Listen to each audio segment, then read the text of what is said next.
السلام عليكم ورحمة الله تعالى وبركاته. مالين wanaagsan daawadayaal meel kasta oo dunida nagala socotaan waa maalinimo Khamiis ah bisha Agosto 8 sanada 2024 qodobada barnaamijkeena ku maqli doontaan waxa kamid ah mid kamid ah madaxweynayaashii dowladdeegaanada markaas dalkaasi Itoobiya oo ku biiray jabhad hubeysan oo markaasi dalkaasi Itoobiya ka dagaalamaysa madaxweynaha markaasi mid kamid ah dowladdeegaanada dalkaasi Itoobiya gaar ahaan madaxweynaha hore ayaa markaasi ku biiray haddaba markaasi waxa la isweydiinayaa inuu yahay madaxweynahaasi iyo sidoo kale iyadoo loo yahay in madaxweynihii hore dowladdaanka Soomaalida Cabdi Maxamed Cumar xabsiga laga soo daayay isla markaana uu wali ku sugan yahay magaalada Addis Ababa ee xarunta dalkaasi Itoobiya waxaana maalmahan socday guud ahaanba in dowladdaanka Soomaalida la doonayo in qalaas laga bilaabo oo markaasi ay kooxo isku dayaan inay guud ahaanba deegaanka oo ah meesha xilligan ugu nabadda badan dalkaasi Itoobiya in qalaas la geliyo waxaan dhinaca kale eegi doonaa guud ahaan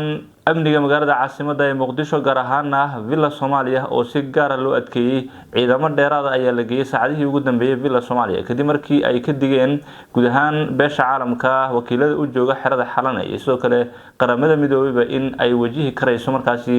magaalada madaxda gaar ahaan markaasi xarunta madaxtooyada weeraro kaga imaada markaasi kooxaha argagixisada ah ee shabaabka meelo badan oo bartilmaameedyo ay sheegeen markaasi inay weerari doonaan kooxahan argagixisada ah qaramada midoobay digniino kala duwan oo ka soo baxay waxaana taasi ay keentay in xarunta madaxtooyada si gaar ah markaasi amnigeeda xilligan loo sugo waxaan dhinaca kale tilmaamay markaasi in kooxahan ay isku day karayaan inay meelo ka baxsan magaalada caasimadda ee Muqdisho ay weeraraan isla markaana geeska Afrika oo dhan markaasi ammaankiisa aad loo adkeeyo gaar ahaan xilligan markaasi xiisadda ka taagan dhanka Soomaaliland iyo dalka Itoobiya waxa dunida dhinaca kale ay wajahaysaa mudaharaadyo aad u waaweyn oo meelo badan oo caalamka ka soconaya mudaharaadyada markaasi xilligan laga cabsi qabo in ay guud ahaanba sababi karayaan isbedel weyn oo ku imaada caalamka iyadoo loo yahay markaasi dalka Bangladesh wixii ka dhacay waliba isbedelka weyn ee ka dhacay sidoo kale haatan waxa wadadiisii haya UK iyo sidoo kale boqortooyadaasi oo wajahaysa cabsi weyn oo ku aadan in guud ahaanba xilligan ay halis gasho boqortooyadaasi markaasi goonka waxa saacadii ugu dambeeyay hanjabaad soo saaray duqa magaalada caasimadda ee London oo sheegay markaasi in marnaba aysan ogolaan doonin in ay sii socdaan wixii maalmahan socday waxaan sidoo kale uu tilmaamay inay ka war heleen markaasi inay urursanayaan kooxaha midigta fog oo doonaya inay weeraraan dadka soo galootiga iyo sidoo kale meelo ay bartilmaameedsanayaan oo masaajidadu ay kamid yihiin cabsi weyn ayana soo gashay dadka soo galootiga oo Soomaalidu ay kamid tahay oo aad markaasi uga cabsi qaba in dibadbaxyada markaasi ama guud ahaanba dadkan cunsuriyiinta ah ay weerar ku qaadaan waxaana sidoo kale la tilmaamay inay bilaabeen iyaga laftoodu mudaharaadyo ka dhana markaasi dadkaasi oo ay cunsuriyada kaga soo horjeedaan waxa laga cabsi qaba markaas hadaba labadan kooxood ee qaybna markaasi ay soo galootiga diidan yihiin qaybna ay soo galootiga markaasi rabaan ama soo galootiga ay kamid yihiin in ay isku dhacaan oo foodo la isdaro xaaladuna ay markaasi halka ku xumaato dhinaca kale wadanka Kenya sidoo kale isaguna wali mudaharaadyadu ay markaa ka sii socdaan waxaana laga cabsi qabaa in guud ahaan mudaharaadyadu weyn ay ka dhacaan iyadoo kooxaha markaasi la baxay Gen Z ay markaasi wali isku dayaan inay mudaharaadyo dheeraad ah dhigaan madaxweynaha dalka Kenya William Ruto ayaa isaguna sheegay inaanay jirin markaasi xilligan guud ahaanba meel uga banaan in ay wajahdo Kenya mudaharaadyo maadaama wax walba uu sameeyay isla markaana wadankan uu yahay wadan dimuqraadi ah oo aanay jirin markaasi madax waqti dheer kuraasta iska fadhida taas darteedna fursad la siiyay dawladda oo ay markaasi ku shaqeyso wax walbana uu sameeyay markaasi guud ahaan dadka mudaharaadka dhigaya balse nin meel u cadahay meeli ka madow qodobaas iyo qodobo kale faahfaahsan ee barnaamijka ku maqli doontaan saaxiibayaal soo dhawaada aan ku bilownay waxa guud ahaan markaasi xaalad khatar ah xilligan wajahaya qaybo kamid ah dalkaasi Itoobiya madaxweynihii hore ee dowlad deegaanka Axmaarada ayaa ku biiray markaasi jabhadda Fano ee ka dagaalamaysa dowlad deegaankaasi waxa uu ahaa wasiirka arrimaha dibadda ee dalkaasi Itoobiya sidoo kale oo guud ahaan mar ayuu soo noqday xilkaasi waxa sidoo kale uu ahaa la taliyihii dhanka ammaanka ee ra'iisul wasaaraha dalkaasi Itoobiya ee hore waxaana uu saacadii ugu dambeeyay markaasi Andargajo uu xaqiijiyay in uu ku biiray jabhadda Fano ee ka dagaalamaysa dowladdeegaanka Axmaarada waxa la ogyahay in dowladda Itoobiya bilihii u dambeeyay ay dagaal xoogan kula jirto kooxahaasi markaa Fano balse madax iyo waliba mas'uuliyiin ka soo shaqeeyay dalkaasi Itoobiya ayaa la tilmaamay markaasi inay dabada ka riixayeen kooxaha ama dhalinyarada dagaalamaysa isla markaana Axmaaradu ay doonayso inay mar kale markaasi guud ahaanba ay la wareegto xukunka dalkaasi Itoobiya oo muddo dheer gacantooda ka maqan waxay markaas Axmaaradu arkaysaa inay yihiin ama isku arkaan inay yihiin mulkiilayaasha wadankaasi Itoobiya balse baryahan dambe laga faramaroojiyay oo muddo markaasi ku dhow 40 sano ayaa gacanta markaasi guud ahaanba kooxahaasi ama axmaarada uu ka maqan yahay maamulka dalkaasi Itoobiya oo marna waxa ay haystay Tigreega oo Malazana waa muddo dheer soo maamulay ama kooxda TPLF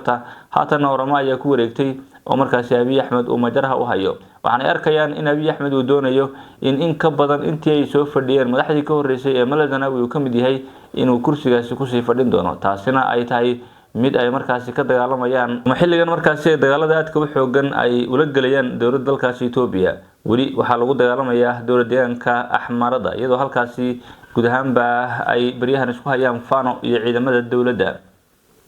dhinaca kale waxa la tilmaamay markaasi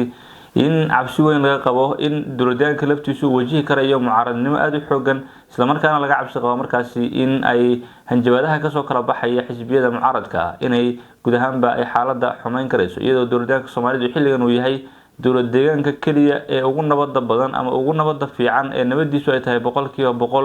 guud ahaan wadankaasi Itoobiya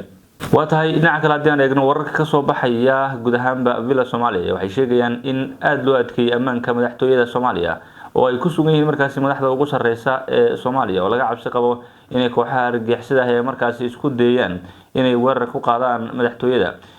Soomaaliya haatan waxa ilaaliya markaasi ciidamada Soomaaliya waxaana goor hore wareejiyay guud ahaanba ammaanka